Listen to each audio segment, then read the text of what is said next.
when you see your bro in hell, tell him he's still a douche! Ah, Travis, you never cease to amuse me. If there's one thing that the No More Heroes series has going for it, it's definitely the comedic aspect. And No More Heroes 2 definitely has a lot of it. The long-awaited sequel to the exaggerated gorefest for the Wii is finally here, with lots of improvements to the first game, and a few other goodies. But is all that still enough to satisfy the hardcore Wii gamers out there? Here's my review.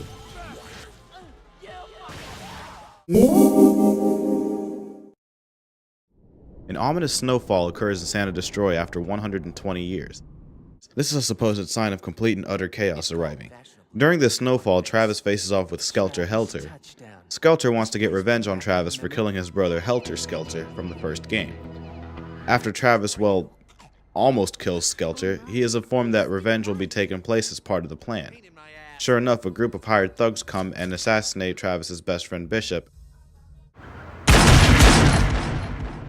and tosses his head through Travis's window. Bishop! He later finds out that the man behind Bishop's assassination was Jasper Bat Jr., CEO and pretty much owner of everything in Santa Destroy. And as fate may also have it, he is also the #1 ranked assassin. So Travis is once again back in the game, starting at rank 50, and fighting his way on up to be #1 and avenge Bishop. Don't be fooled by the number 50 though, because after rank 49 you jump straight to rank 25. Huh? I know, what a rip, right? That's a twisted way to do things. But it doesn't end there. After the fight with Let's Shake, you jump straight to rank 10. What the fuck? Even the back cover says starting from rank 51, fight your way through even more battles. I like to nitpick at this even further, but truth is it doesn't really subtract much from the experience I've had with No More Heroes 2. Aside from all that, you still have the familiar faces like the UAA agent Sylvia, who still guides Travis through the battles. And also you come across Shinobu again, who now helps Travis through the rankings. There's a lot of comedic value in the story as well. Already dead. Okay. Are you on the pipe? Despite the seriousness of the objective, there are a lot of lol moments. It's throbbing. I would go into more detail, but I don't want to spoil everything. Just believe me when I say the story and dialogue are one of the shining points of this game.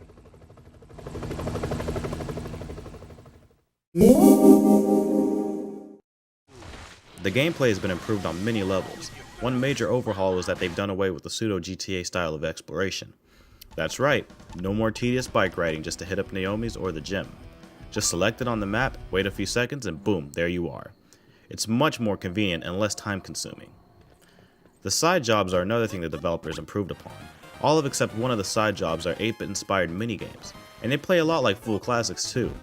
Pizza Vengeance feels like Hang On, and Getting Trashed plays similar to Balloon Fight, but with backwards controls. And you gotta love the suggestive titles. Lay the Pipe, Man the Meat. But in all seriousness, the minigames are actually pretty immersive at times. I often forgot that I was actually playing a game inside of another game. It's not just the side jobs though. When you want to boost your stats in Ryan's gym, you do so by, you guessed it, playing 8-bit minigames. If you're a fan of old school gaming, this will definitely be a plus for you guys. Not all minigames are presented in this fashion, however. The one based off the anime parody Bizarre Jerry 5 has more modern visuals, but its Xevious style gameplay still make it fun. The only minigame that seems to be lacking is the Scorpion one. The controls for this are just strange. You walk up to a scorpion, press A to grab it before it stings you, then you shake the Wii remote to put it in the basket. And if you get stung, well, good luck trying to find a nearby first aid kit. Still, it's not a terrible game, but they could have done better on this one. Aside from all the minigames, you can go to the clothing store to pick out new threads, get some upgrades from Naomi's, or even exercise your cat Jean to inspire a new move for Travis, which really comes in handy when you're getting gang raped by the enemies. So anyway, let's move on to the actual gameplay.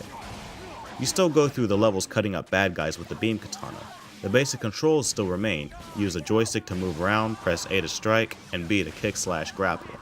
The manner in which you perform the wrestling moves is still the same. Just move the Wii controls in the appropriate direction to execute the move. You can learn new moves as the game progresses by periodically checking the bookshelf in Travis's apartment. When in battle, you get an ecstasy gauge, which fills up gradually as you kill enemies in succession.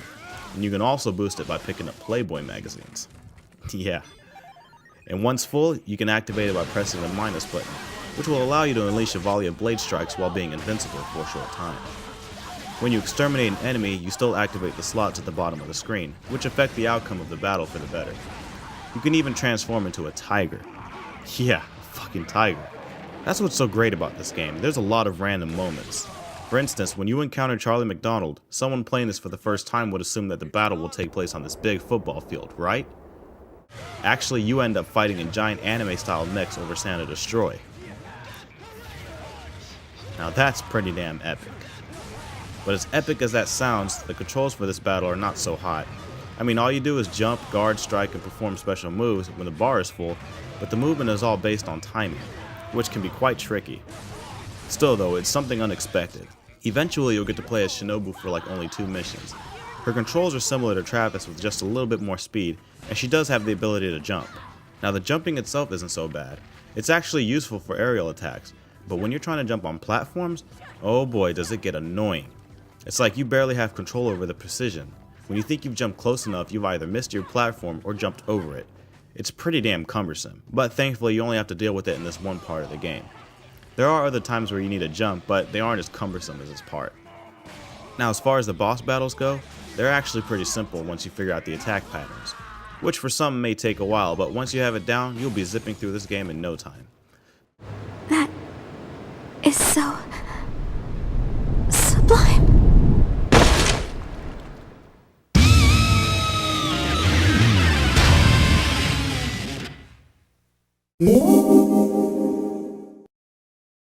The graphics in No More Heroes 2 are much better than the first in many aspects. They are much more detailed in the faces and movement, but most of the non-cel shaded objects still look a bit rough though. The colors don't look too washed out either, and it looks much more like a proper anime.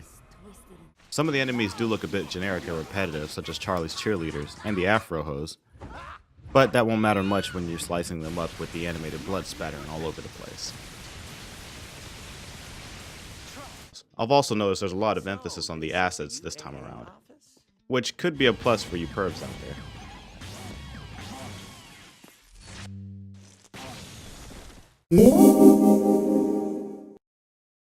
What?